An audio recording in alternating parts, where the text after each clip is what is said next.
Alors,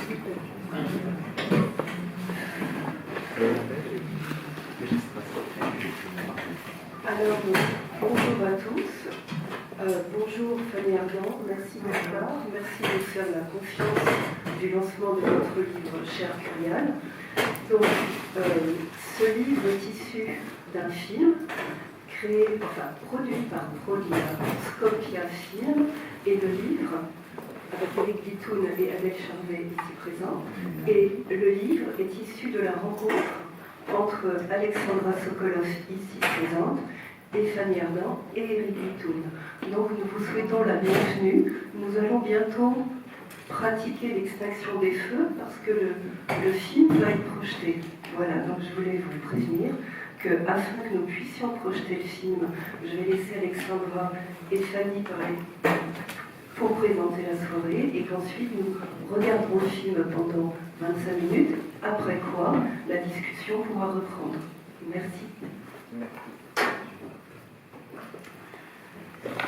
Alors voilà, je vous remercie à tous d'être venus aussi nombreux. Je vais dire un tout petit mot. Je ne suis pas aussi doué que Fanny. Il marche? Il marche? Oui, il marche. Excellent. Voilà. Donc ce livre est né d'un film, un documentaire poétique que Fanny a écrit et réalisé. Et c'est à partir de ce texte et de cette parole si singulière que l'idée du livre s'est imposée. Dès la première lecture, j'ai été bouleversé par cette langue à la fois libre, sensuelle et indocile, par cette manière qu'a Fanny d'unir la contemplation et la révolte, la tendresse et la lucidité. Dans le film comme dans le livre, elle nous entraîne dans un lieu réel, le jardin des plantes, le muséum d'histoire naturelle, mais c'est bien d'un voyage intérieur qu'il s'agit. On y marche parmi des arbres, des pierres et des animaux, comme dans une traversée du temps, à la rencontre de ce qui résiste et de ce qui renaît. On y entend le vent, la mémoire et cette voix qui nous rappelle que la liberté n'est jamais donnée, qu'elle s'invente à chaque pas. Ce projet m'a profondément touché, car il fait dialoguer deux arts, le cinéma et le livre. Le film nous offre la lumière et le mouvement, le livre, lui, en garde le souffle, la pensée et la musique.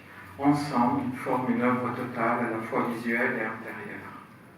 Je veux remercier très chaleureusement Scopia Film, Éric Bitoun et Adèle Ménard, qui sont ici présents, sans qui ce projet n'aurait jamais vu le jour et qui accompagnent Fanny depuis la naissance de ce film. Merci aussi à Géraldine Martin, qui nous accueille en ce lieu et en cette soirée avec enthousiasme et générosité. Et bien sûr, merci à vous, chère Fanny, pour votre confiance, pour la beauté de ce texte, pour cette manière d'habiter les mots avec la même intensité que vos rôles. Ce livre, comme votre film, parle du visible et de l'invisible, et ce lien mystérieux entre le monde et nos âmes.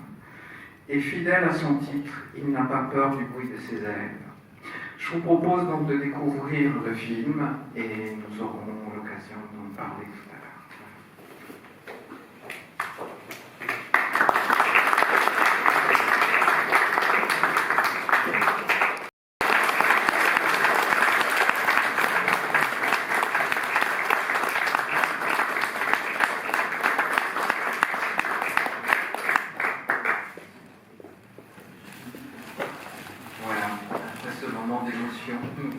Revoilà sur Terre. Je tenais aussi à remercier Pierre et Jean qui nous ont rejoints et qui ont fait la magnifique photo de portrait de Fanny Ardant en couverture du livre. Voilà. Ils sont avec nous ce soir.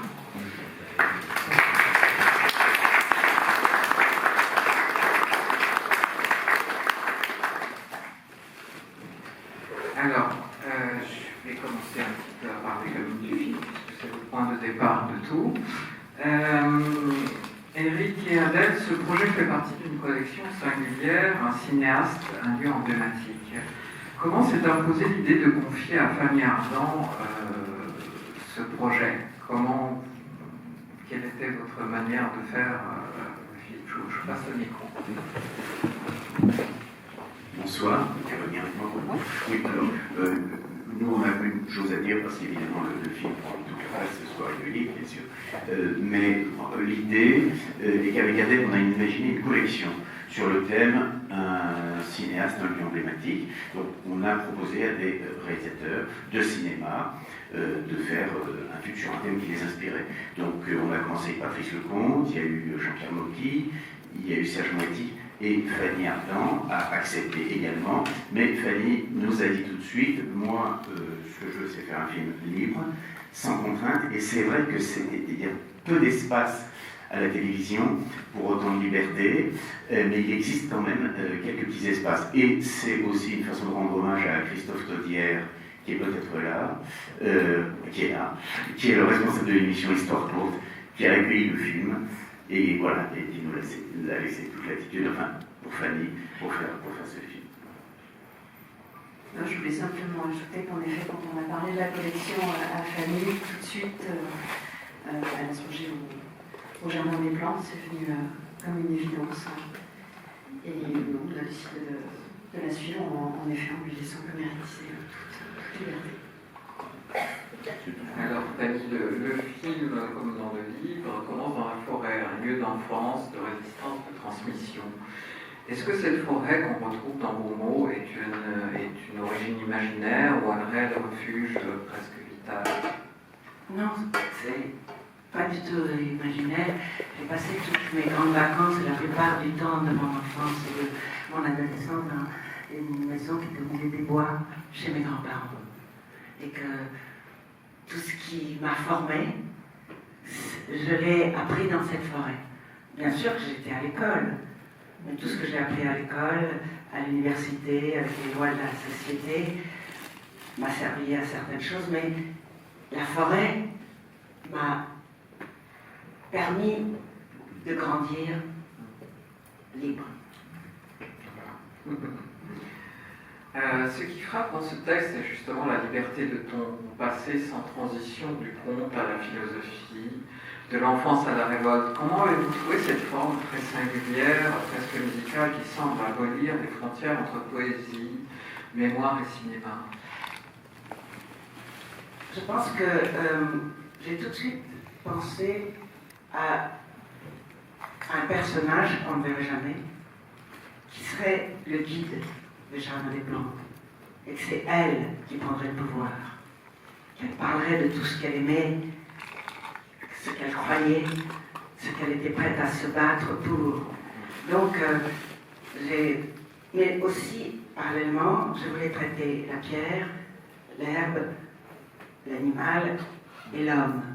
Donc, j'ai imaginé comme ça, un guide, parce que moi j'ai toujours rêvé d'être guide. Dans un château, dans un musée, et justement d'avoir une sorte de base historique plus ou moins réelle, et puis après partir dans un rêve. Vous dites à un moment, vivre doit être un danger. J'aime le vent des libertés, celui des révolutions. Est-ce que ce film et peut-être ce livre sont pour vous une forme de manifeste, un acte de résistance contre l'ordre, contre la peur? Toujours, on ne filme que ce qu'on aime, on écrit que ce qu'on aime, ou que ce qu'on croit.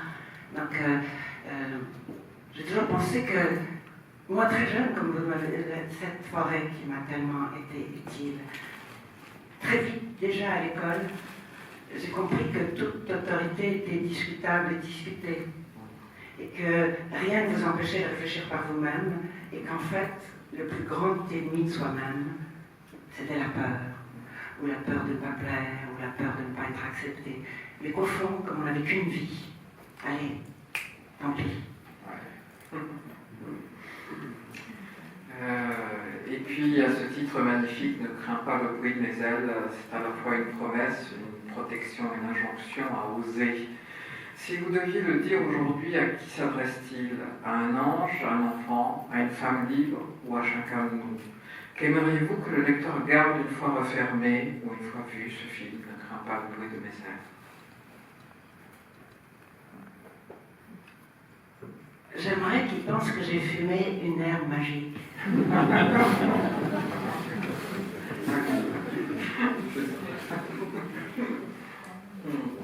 Ouais. Bon, je vais vous laisser aussi un petit peu la parole parce que voilà, vous avez eu un regard. Moi, j'ai traversé ce film avec beaucoup de bonheur et j'ai voulu transcrire dans le livre qui évidemment ne peut avoir la même profondeur ni le même message, mais ça a été un grand plaisir de le faire et voilà, donc je vais vous laisser la parole. Je ne sais pas si vous avez des questions en fait, je vais passer avec le micro.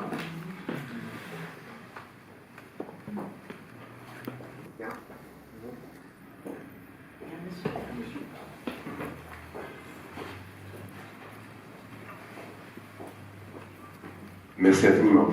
Je vous ai rencontré il y a 30 ans en Allemagne et votre voix n'a pas changé. Est-ce que vous avez aimé l'œuvre de Terrence Malick? Est-ce que Terrence Malick vous inspire? En fait, moi je pense que tout ce qu'on a aimé, c'est comme la pluie. Elle est tombée, mais on ne sait pas ce que ça a fait pousser. Donc c'est vrai que même dans le titre de ce court-métrage, moi j'ai été très passionnée par Pouchkine et qu'il écrivait toujours en octosyllabes. Donc vous voyez, là c'était comme un hommage à Pouchkine de dire ne crains pas le bruit de mes ailes. Et Terrence Malick pour ce côté, allez, tout, on pouvait oser tout dire. On pouvait oser tout montrer, qu'il fallait partir du principe que celui qui va regarder est aussi intelligent que vous, qu'il les voit, qu'il a les mêmes peut-être faiblesses et forces, les mêmes choses trappes ou les mêmes trucs qui le mettent en l'air. Donc, tout est nourriture. Qu'est-ce que vous avez appris de vous que vous ne saviez pas avant de faire le film?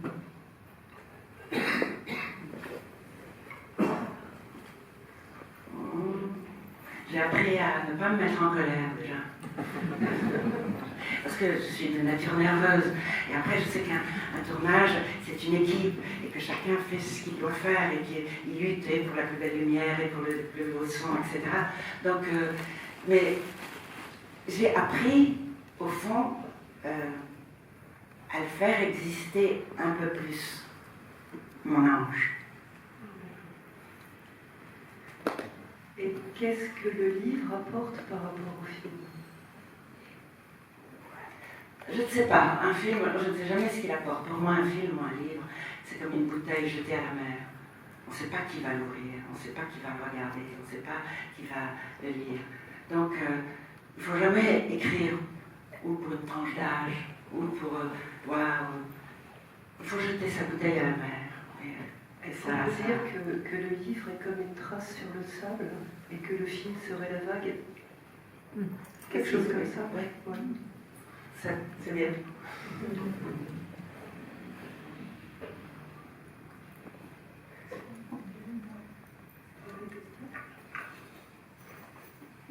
Moi, c'est très intimidant de poser des questions. Donc, c'est très intimidant. Allons boire du champagne.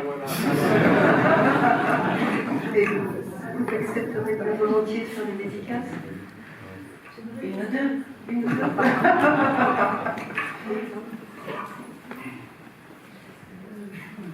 Bonjour Madame Fermiardon, avez-vous eu un contact avec l'ange votre décideur?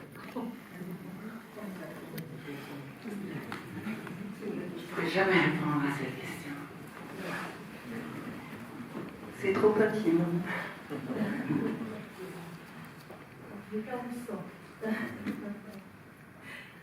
Parce que je n'ai jamais pensé que l'homme était le centre de l'univers. Donc j'ai toujours pensé à d'autres mondes, que ça ne s'arrêtait pas à l'homme.